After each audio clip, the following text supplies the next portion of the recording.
નમસ્કાર વિદ્યાર્થી મિત્રો, ધ એક્સપર્ટ એકેડમીની યુટ્યુબ ચેનલ પર દરેક વિદ્યાર્થીનું હાર્દિક સ્વાગત છે. આપણે આજે આ વિડીયોની અંદર પ્રશ્નપત્ર 4નો વિભાગ ડી કરવા જઈ રહ્યા છીએ. વિભાગ ડી ની અંદર કુલ 5 પ્રશ્નો પૂછાય છે અને 5 પ્રશ્નોમાંથી આપણે કોઈ પણ 3 પ્રશ્નોના જવાબ આપવાના હોય છે અને દરેક પ્રશ્ન 4 ગુણનો હોય છે. એટલે આ વિભાગની અંદર આપણે આરામથી 12 ગુણ કવર કરી શકીએ છીએ, કારણ કે 3 પ્રશ્નોમાંથી 2 પ્રશ્નો તો પાઘડી ચેપ્ટરના હોય છે, જે એકદમ ઈઝી છે. તો જો વિભાગ ડી ની અંદર નીચેના પ્રશ્નોમાંથી કોઈ પણ 3 પ્રશ્નોના માગ્યા મુજબ જવાબ લખો. પ્રશ્ન ક્રમાંક છે 37 થી 41, પ્રત્યેકના કેટલા ગુણ છે? 4 ગુણ. નીચેની માહિતી પરથી શીતલ અને શીલાની ભાગીદારી પેઢીની પાઘડીની કિંમત છેલ્લા 5 વર્ષના ભારી સરેરાશ તફાની 3 વર્ષની ખરીદીને આધારે નક્કી કરો. છેલ્લા 5 વર્ષનો આપણને નફો આપેલો છે અને 5 વર્ષના નફાની અંદર જુઓ ભારી સરેરાશ નફો ક્યારે હોય? જેની અંદર સતત વધારો થતો હોય. જુઓ 80,000 થી 1,20,000 થયા, 1,40,000 થયા, 1,60,000 થયા અને 1,70,000 થયા. દર વર્ષે નફામાં સતત શું થઈ રહ્યો છે? વધારો. એવા સંજોગોમાં આપણે ભારી સરેરાશ નફાનો ઉપયોગ કરવામાં આવે છે. તો સૌથી પહેલા આપણે વર્ષ અને નફો લખી દીધા છે. હવે જે આપેલું હતું એ હવે સૌથી પહેલા ભાર આપવાના. ભાર કેવી રીતે આપવાનો? 1 થી શરૂઆત કરવાનો. 1, 2, 3, 4 અને 5. હવે નફો ગુણ્યા ભાર કરો એટલે આપણને ભારિત નફો મળે. 80,000 ગુણ્યા 1 કરવાથી આપણો જવાબ કેટલો આવશે? 80,000 રૂપિયા. 1,20,000 ગુણ્યા 2 કરવાથી આપણો જવાબ કેટલો આવશે? 2,40,000 રૂપિયા. 1,40,000 ગુણ્યા 3 કરવાથી 14 * 42 થાય એટલે 4,20,000 રૂપિયા. 1,60,000 ગુણ્યા 4 કરવાથી 16 ચોક 64 થાય એટલે 6,40,000 રૂપિયા. અને 1,70,000 ગુણ્યા 5 17 * 50 = 85 એટલે જવાબ કેટલો આવશે આનો? 8,50,000 રૂપિયા. હવે આપણે જે ભાર અને ભારિત નફાનો સરવાળો કરવાનો છે. 1 ને 2 3, 3 ને 3 6, 6 ને 4 10, 10 ને 5 આનો સરવાળો કેટલો થશે? 15. હવે ભારિત નફાનો આપણે સરવાળો કરીશું. સૌથી પહેલા વર્ષે કેટલો છે? 80,000 વત્તા 2,40,000 વત્તા 4,20,000 વત્તા 6,40,000 વત્તા 8,50,000. આનો સરવાળો થાય છે 22,30,000 રૂપિયા. 22,30,000 22,30,000. હવે એનામાં આપણે ભારિત સરેરાશ નફો શોધવાનો છે. સૌપ્રથમ શું શોધવાનો છે? ભારિત સરેરાશ નફો બરાબર કુલ ભારિત નફો, કુલ ભારિત નફો ભાગ્યા કુલ ભાર. તો દાખલાની અંદર કુલ ભારિત નફો કેટલો મળ્યો? 22,30,000 રૂપિયા. તો અહીંયા લખીશું આપણે 22,30,000 અને કુલ ભાર કેટલો મળ્યો છે? ભાગ્યા 15. તો 22,30,000 ભાગ્યા 15 કરો એટલે જવાબ આવે 1,38,666.67. 1,48,666.67. ઓકે, બીજા નંબરમાં શું આવશે? પાઘડીનું સૂત્ર લાગશે. બીજા નંબરમાં કયું સૂત્ર આવશે? પાઘડી. પાઘડી બરાબર ભારિત સરેરાશ નફો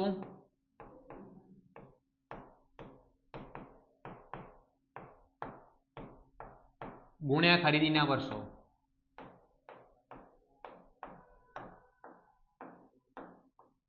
ચલો, ભારિત સરેરાશ નફો કેટલો મળે આપણને? 1,48,666.67 ગુણ્યા દાખલામાં ખરીદીના વર્ષો કેટલા છે? 3 વર્ષ. કેટલા વર્ષ?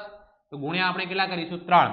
તો ગુણ્યા 3 કરવાથી જવાબ આવે 4,45,999.99. એટલે આપણે લખી શકીએ એનો જવાબ 4,46,000. 4,46,000 રૂપિયા. તો પાઘડીની કિંમત કેટલી કહેવાશે? આપણે 4,46,000 રૂપિયા. નેક્સ્ટ 38 નંબરનો પ્રશ્ન છે, એ પણ પાઘડી ચેપ્ટરનો જ છે. એમાં શું કીધું છે? છેલ્લા 3 વર્ષનો નફો અનુક્રમે 1,60,000, 1,20,000 અને 1,70,000 છે. ધંધાની કુલ મિલકતો 16 લાખ અને કુલ દેવા કેટલા છે? 6 લાખ રૂપિયા છે. ધંધાનો સામાન્ય એટલે કે અપેક્ષિત વળતરનો દર કેટલા ટકા કહેલો છે? 10%. પેઢીની પાઘડીની કિંમત સરેરાશ નફાને, કયા નફાનું કીધું છે? સરેરાશ નફાને મૂડીકૃત કરવાની પદ્ધતિથી નક્કી કરો. તો સૌપ્રથમ આપણે સરેરાશ નફો શોધી લઈશું. તો સરેરાશ નફાનું સૂત્ર શું થાય છે? સરેરાશ નફો બરાબર કુલ નફો ભાગ્યા કુલ વર્ષો. કુલ નફો ભાગ્યા કુલ વર્ષો. તો કુલ નફામાં શું કરવામાં 3 વર્ષનો નફો આપેલો, 3 વર્ષનો સરવાળો કરો. 1,60,000 પ્લસ 1,20,000 પ્લસ 1,70,000 ભાગ્યા કેટલા 3. તો અહીંયા હવે જુઓ, અહીંયા આપણે 1,60,000 1,20,000 1,70,000 એટલે 3 નો સરવાળો કેટલો થાય છે અહીંયા 4,50,000 ભાગ્યા 3 એટલે આપણો જવાબ કેટલો આવશે 1,50,000 રૂપિયા. એના પછી સરેરાશ નફો મળી ગયો. સરેરાશ નફો કેટલો મળ્યો 1.5 લાખ રૂપિયા. હવે આપણે આને મૂડીકૃત કરવાનો છે, તો શું લખીશું મૂડીકૃત નફો બરાબર મૂડીકૃત નફો બરાબર શું સૂત્ર બનશે આપણો સરેરાશ નફો ગુણ્યા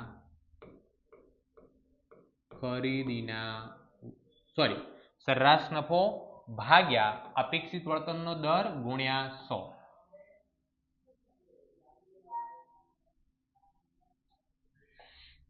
ભાગ્યા અપેક્ષિત વળતરનો દર ગુણ્યા 100. તો બરાબર સરેરાશ નફો આપણને કેટલો મળ્યો 1.5 લાખ રૂપિયા ભાગ્યા અપેક્ષિત વળતરનો દર દાખલામાં કેટલા ટકા આપેલો છે જોઈ લો 10%. કેટલા ટકા 10 ગુણ્યા કેટલા કરવાના 100 એટલે જવાબ આપણો કેટલો આવશે 15 લાખ 15 લાખ રૂપિયા જવાબ આવશે મૂડીકૃત નફો. એના પછી શું શોધવામાં આવશે આપણે રોકાયેલી મૂડી. તો રોકાયેલી મૂડી બરાબર કુલ મિલકતો માઇનસ કુલ દેવા. તો દાખલાની અંદર કુલ મિલકતો કેટલી આપેલી છે 16 લાખ રૂપિયા 16 લાખ માઇનસ કુલ દેવા કેટલા આપેલા 6 લાખ એટલે આપણો જવાબ કેટલો આવશે 10 લાખ રૂપિયા. હવે ધંધાને જ્યારે ધંધાની અંદર પાઘડીની કિંમત નફાની મૂડીકૃત કરવાની પદ્ધતિ હોય ત્યારે પાઘડીનું સૂત્ર શું બને પાઘડી બરાબર મૂડીકૃત નફો માઇનસ રોકાયેલી મૂડી. ચલો તો મૂડીકૃત નફો આપણને કેટલો મળ્યો છે 15 લાખ રૂપિયા માઇનસ રોકાયેલી મૂડી કેટલી મળી આપણને 10 લાખ રૂપિયા. તો 15 લાખની અંદરથી 10 લાખ રૂપિયા બાદ કરવું એટલે આપણો જવાબ કેટલો આવશે 5 લાખ રૂપિયા. પાઘડીની કિંમત કેટલા રૂપિયા કહેવાશે 5 લાખ રૂપીસ. નેક્સ્ટ ક્વેશ્ચન છે 39 નંબરનો. એ પણ ઈઝી છે. નીચે આપેલ નફા નુકસાનના પત્રકોના આધારે નફા નુકસાનના સમાન માપના પત્રકો તૈયાર કરવાના છે. કયા આપણે કરવાના છે સમાન માપના પત્રકો તૈયાર કરવાના છે. તો જુઓ અહીંયા સમાન માપના પત્રકોની અંદર આપણને નફા નુકસાન ખાતું બનાવીને આપેલું છે. વેચાણની ઉપજ કયા કયા વર્ષની આપેલી છે જુઓ 2017 લખેલા છે એ આપણે જોઈ લઈએ કેવી રીતે આપેલું છે. પ્રશ્નપત્ર 4 ની અંદર પહેલા 17 છે અને પછી 16 છે. આ કયા વર્ષનું છે 2016 નું છે હે ને. પહેલા આપણે 2016 નું બનાવીશું પછી 2017 નું બનાવીશું. ઓકે એવી રીતે આપણે ગણતરી કરીશું. આપણને 2016 અને 2017 નો નફો આપેલો છે. નફા નુકસાન પત્રક તૈયાર કરીને આપેલો છે. તો સૌપ્રથમ અહીંયા સમાન માપના કરવાના છે. તો આપણે બે કોલમ એક્સ્ટ્રા બનાવવાના વેચાણ સાથેની ટકાવારી 2016 અને 2017. તો પહેલા 2016 નું કરીએ તો વેચાણને કેટલા ટકા ધ્યાનમાં લેવાના 100%. વેચાણને કેટલા ટકા ધ્યાનમાં લેવામાં આવે છે 100%. હવે શું કરવાનું આપણે બધી કિંમતો જે છે બધી કિંમતો ભાગ્યા કેટલા કરવાના 30 લાખ અને ગુણ્યા કેટલા કરીશું 100. તો સૌથી પહેલા જુઓ કેટલી છે 15 લાખ. 15 લાખ ભાગ્યા 30 લાખ ગુણ્યા 100 કરો એટલે જવાબ કેટલો આવે આપણો 50%. બીજામાં 3 લાખ ભાગ્યા 30 લાખ ગુણ્યા 100 કરો એટલે કેટલો આવે 10%. 1,80,000 ભાગ્યા 30 લાખ ગુણ્યા 100 કરો એટલે જવાબ કેટલો આવે 6%. 2,70,000 ભાગ્યા 30 લાખ ગુણ્યા 100 કરો એટલે જવાબ કેટલો આવે 9%. 22,50,000 ભાગ્યા 30%. 30 લાખ 22,50,000 ભાગ્યા 30 લાખ ગુણ્યા 100 કરો એટલે જવાબ કેટલો આવે આપણો 75%. એના પછી શું છે 7,50,000 ભાગ્યા 30 લાખ ગુણ્યા 100 કરો એટલે જવાબ કેટલો આવે આપણો 25%. 2,25,000 ભાગ્યા 30 લાખ તો અહીંયા આપણે કરીએ હવે 2,25,000 ભાગ્યા કેટલા 30 લાખ ગુણ્યા 100 કરો એટલે જવાબ આવે એનો 7.5%. અને છેલ્લે 5,25,000 રૂપિયા ભાગ્યા 30 લાખ ગુણ્યા 100 કરો એટલે જવાબ આવે 17.5%, 17.5%. તો આ તો એકદમ ઈઝી છે, 2016 નું થઈ ગયું. એવી રીતે 2017 નું વેચાણ કેટલું છે? 37,50,000 રૂપિયા છે. તો બધાના ભાગાકારમાં આપણે કેટલા કરવાના? 37,50,000. અને એની ટકાવારી કેટલી રહેશે? અહીંયા 100 રહેશે. તો અહીંયા જે પણ કિંમતો આપેલી છે બધાના ભાગાકારમાં 37,50,000 કરીને ગુણ્યા કેટલા કરવાના? 100. તો સૌથી પહેલા કેટલા છે? 20,62,500 ભાગ્યા 37,50,000 ગુણ્યા 100 કરો એટલે પહેલાનો જવાબ આપણો કેટલો આવે છે? 55%. પહેલાનો જવાબ કેટલો આવે છે? 55%. બીજાની અંદર 2,50,000 ભાગ્યા 37,50,000 ગુણ્યા 100 કરો એટલે જવાબ કેટલો આવે? 6.67%. 6.67% આપણો જવાબ છે. એના પછી દાખલાની અંદર ત્રીજા નંબરમાં કેટલી રકમ છે? 2,25,000. તો ચલો 2,25,000 ભાગ્યા 2,25,000 ભાગ્યા 37,50,000 ગુણ્યા 100 એટલે જવાબ કેટલો આવે એની અંદર? 6%. અહીંયા કેટલા છે? 3 લાખ ભાગ્યા 37,50,000. 3 લાખ ભાગ્યા 37,50,000 ગુણ્યા 100 કરો તો આનો જવાબ કેટલા ટકા આવે છે? 8%. એના પછી 28,37,500 28,37,500 ભાગ્યા 37,50,000 ગુણ્યા 100 કરો એટલે જવાબ કેટલો આવે? 75.67%. 75.67%. એના પછી અહીંયા 9,12,500 9,12,500 ભાગ્યા 37,50,000 ગુણ્યા 100 કરો એટલે જવાબ આવે 24.33%. 24.33%. અને એના પછી અહીંયા 2,73,000 છે. 2,73,000 ડિવાઈડ બાય 37,50,000 ઇન્ટુ 100 તો આપણો જવાબ આવે છે 7.28%. કેટલા ટકા છે? 7.28. એક વખત ફરીથી ચેક કરી શકો આપણે. 2,73,000 ભાગ્યા 37,50,000 ગુણ્યા 100 એટલે 7.28. અને છેલ્લે 6,38,750 ભાગ્યા 37,50,000 ગુણ્યા 100 કરો એટલે જવાબ આવે 17.03%. કેટલો જવાબ આવે છે? 17.03%. તો આની અંદર બી આપણે કેલ્ક્યુલેટરનો જ ઉપયોગ કરવાનો હતો. પ્લસ માઇનસ ટકાવારી ગોતવાની હતી. બીજું એક્સ્ટ્રા ઓર્ડિનરી કંઈ કામ નતું. તો આના બી આપણે આરામથી 4 ગુણ મેળવી શકીએ છીએ. નેક્સ્ટ દાખલો જે છે, સૂર્ય લિમિટેડની નીચે આપેલ વિગતોને આધારે દેવાદારનો ઉથલો અને ઉઘરાણી મુદત દિવસોમાં ગણો અને જો મુદત અઠવાડિયામાં મહિનામાં ગણીએ તો શું જવાબ આવે? અને દિવસમાં ગણવી હોય તો કેટલા લેવાના આપણે? 360. તો સૌથી પહેલા દેવાદાર ઉથલાની શોધવું હોય તો આપણે સરેરાશ વેપારી લેણા હોવા જોઈએ. સરેરાશ વેપારી લેણા. સરેરાશ વેપારી લેણાની અંદર આપણા દેવાદારો અને લેણી ઊંડી આવે. વેપારી લેણામાં શું આવે? બે વસ્તુ આવે. એક તો દેવાદારો આવે અને બીજું શું આવે? લેણી ઊંડી. તો અહીંયા સરેરાશ શોધવી હોય તો શરૂઆતના વેપારી લેણા, તો શરૂઆતના દેવાદારો અને શરૂઆતની લેણી ઊંડીનો બંનેનો સરવાળો કરો. 70 ને 20 કેટલા થશે? અહીંયા 90,000 રૂપિયા શરૂઆતના થયા. પ્લસ આખરના વેપારી લેણા, તો જો આખરના દેવાદારો અને આખરની લેણી ઊંડીઓ 50 ને 6 કેટલા થાય? 56,000 રૂપિયા. 50 ને 6 કેટલા? 56,000 ભાગ્યા કેટલા? 2. તો આનો બંનેનો સરવાળો કરીને ભાગ્યા 2 કરો એટલે જવાબ કેટલો આવે? આપણો 73,000 રૂપિયા આવે. કેટલા રૂપિયા? 73,000. હવે દેવાદારનો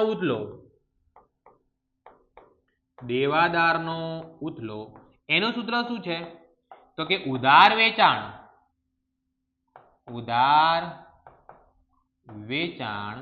ભાગ્યા સરેરાશ વેપારી લેણા. સરેરાશ વેપારી લેણા. ચલો ઉધાર વેચાણ આપણને કેટલું મળ્યું?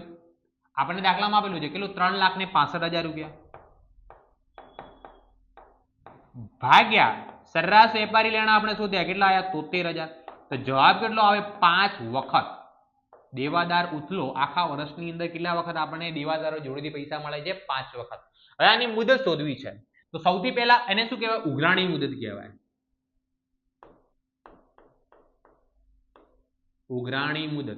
ઉઘરાણી મુદત જો દિવસોમાં શોધવી હોય, કોની અંદર? દિવસો. તો દિવસો કેટલા લેવાના કીધા આપણને? 360 ભાગ્યા દેવાદાર ઉથલાનો જવાબ કેટલો આવે? 5 વખત. 360 ભાગ્યા 5 કરો એટલે કેટલો જવાબ આવે? 72 દિવસની અંદર આપણને પૈસા મળે છે.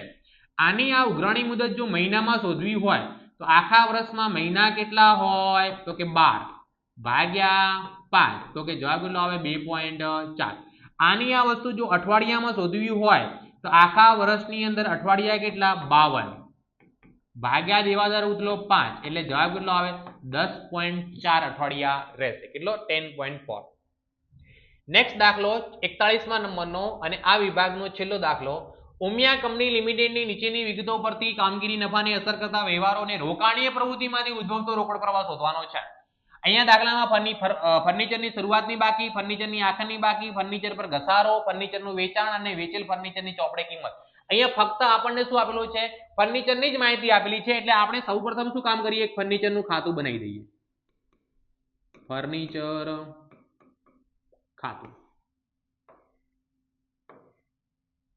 ફર્નિચર મિલકત કહેવાય તો મિલકતની શરૂઆતની બાકી કઈ બાજુ લખાય ઉધાર બાજુ, બાકી આગળ લાવ્યા એટલે કે આ લાવ્યા શરૂઆતની બાકી કેટલા રૂપિયા છે 12 લાખ રૂપિયા. એના પછી બીજી વાત કરીએ તો આપણને દાખલાની અંદર ફર્નિચરની આખરની બાકી એ જમા બાજુ લખાશે અહીંયા બાકી આગળ લાવ્યા એ કેટલા આપેલા છે 18 લાખ રૂપિયા. અને આપણને દાખલામાં શું બનાવવાનું કીધું છે રોકાણીય પ્રવૃત્તિમાંથી ઉદ્ભવતો રોકડ પ્રવાહ. તો અહીંયા લખીએ રોકાણીય પ્રવૃત્તિ અહીંયા લખીશું આપણે રોકાણીય પ્રવૃત્તિમાંથી ઉદ્ભવતો રોકડ પ્રવાહ વિગત રકમનું કોલમ અને રકમનું કોલમ. વિગત રકમ અને રકમ. ચાલો ઓકે. એના પછી શું છે ફર્નિચર પર ઘસારો. ફર્નિચર પર ઘસારો નફા નુકસાનમાં ઉધાર થાય અહીંયા શું થશે જમા ઘસારો કેટલા રૂપિયા 2 લાખ. અને ઘસારો છે એટલે કોને અસર કરશે કામગીરી પ્રવૃત્તિને અસર કરે નાણાકીયમાં આવે નહીં. ફર્નિચરનું વેચાણ કર્યું વેચાણ અહીંયા લખવામાં આવશે વેચાણ કેટલા રૂપિયાનું કર્યું છે 4 લાખ. વેચાણ કરી પૈસા આવે એ રોકાણીય પ્રવૃત્તિ થઈ ગઈ તો અહીંયા લખવામાં આવશે રોકાણીય પ્રવૃત્તિમાં ફર્નિચરનું વેચાણ પૈસા આવે છે ફર્નિચરનું વેચાણ કેટલી રકમ છે 4 લાખ રૂપિયા. ચાલો એના પછી વેચેલ ફર્નિચરની ચોપડે કિંમત 3,20,000 છે. એનો મતલબ ફર્નિચર આપણે જે વેચ્યું એના ઉપર 80,000 નો ફાયદો થાય છે. 80,000 ફાયદાની અહીંયા ઉધાર બાજુ એન્ટ્રી કરીશું આપણે. એકોના ખાતે લખવામાં આવે નફા નુકસાન ખાતે. તો આની બીજી એન્ટ્રી ક્યાં થશે કામગીરી પ્રવૃત્તિમાં અહીંયા થશે નહીં. હવે આપણે આનો સરવાળો કરીએ જુઓ 18 ને 2 20 20 ને 4 કેટલા થાય 24 લાખ રૂપિયા. આ બાજુ બી કેટલા લખવામાં આવે 24 લાખ રૂપિયા 24 લાખ રૂપિયા. 24 લાખમાંથી આપણે બંને 12 લાખ બાદ કરી 12 લાખ અને 12 લાખમાંથી 80,000 જાય એટલે 11 લાખ ને 20,000 રૂપિયા આવે. એનો મતલબ આખા વર્ષની અંદર આપણે 11 લાખ 20,000 ની શું કરીએ છે ખરીદી. શું કરીએ છે ફર્નિચરની ખરીદી. ફર્નિચરની ખરીદી કરીએ એટલે પૈસા જાય તો અહીંયા આપણે રોકાણી પ્રવૃત્તિમાં જમા કરવામાં આવે એટલે માઇનસ કરવામાં આવે. શું લખીશું ફર્નિચરની ખરીદી. ફર્નિચરની ખરીદી કેટલા રૂપિયાની અહીં 11 લાખ ને 20,000 માઇનસમાં લખવામાં આવશે. ચલો હવે જુઓ પ્લસ કેટલો છે 4 લાખ માઇનસ કેટલા કરવાના 11 લાખ 20,000 તો નેટ જવાબ આનો કેટલો આવશે 7 લાખ ને 20,000 રૂપિયા. તો રોકાણીય પ્રવૃત્તિમાંથી ઉદ્ભવતો રોકડ પ્રવાહ આપણો કેટલો આવશે 7 લાખ ને 20,000. અહીંયા વિભાગ ડી ની સોલ્યુશન થઈ ગયેલું છે. હવે આપણે એક કોર્સ લોન્ચ કરવા જઈ રહ્યા છીએ ધોરણ 12 ના વિદ્યાર્થીઓ માટે. જે પણ વિદ્યાર્થી આની અંદર જોડાશે એમને મોસ્ટ આઈએમપી દાખલાનું સોલ્યુશન સાથે સાથે ગાલા એસાઇનમેન્ટનું સોલ્યુશન લાઈવ લેક્ચર રહેશે પ્લસ રેકોર્ડેડ લેક્ચર બી તમને એમની અંદર મળી જશે અને ડાઉટ લેક્ચર પણ અઠવાડિયામાં એક વખત રાખવામાં આવશે. તો જે પણ વિદ્યાર્થી મિત્રો મોસ્ટ આઈએમપી બેચની અંદર જોડાવા માંગતા હોય તો નીચે ડિસ્ક્રિપ્શનની અંદર WhatsApp ગ્રુપની લિંક પણ આપેલી છે અને સાથે સાથે ધ એક્સપર્ટ એકેડમીના એપ્લિકેશનની લિંક પણ તમને આપેલી છે. હવે આપણે મળીશું નેક્સ્ટ વિડીયોની અંદર નેક્સ્ટ વિભાગ સાથે. ધન્યવાદ.